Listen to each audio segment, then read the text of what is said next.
आज आपण बनवणार आहोत घेवड्याच्या शेंगा। हे बघा, घेवड्याच्या शेंगा आणि शेंगदाण्याचं कूट आणि मिरची, आलं, लसूण आणि हे मसाले।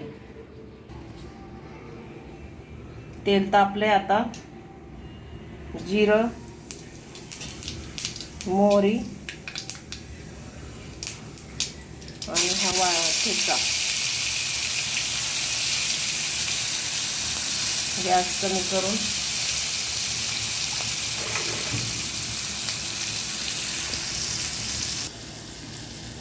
आता आपल्याला टाकायची हळद,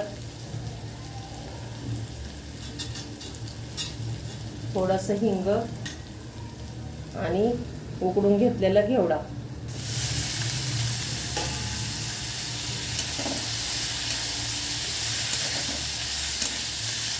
साध्या सोप्या रेसिपी असतात। लाईक करा, शेअर करा, सबस्क्राईब करा, चॅनलला सपोर्ट करा।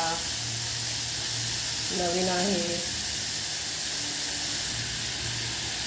मस्त फ्राय करून घ्यायच्या। चांगल्या फ्राय केल्या का गोडसरपणा असतो तो कुठल्याही भाजीत तो थोडा कमी होतो।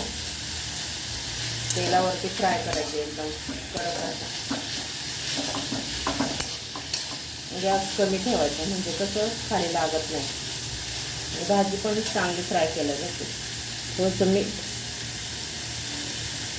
आणि शेंगदाणे।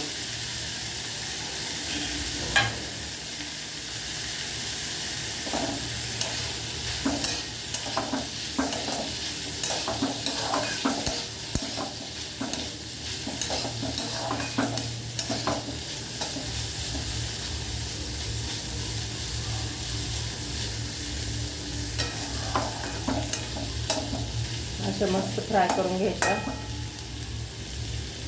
थोडा वेळ झाकण ठेवायचं।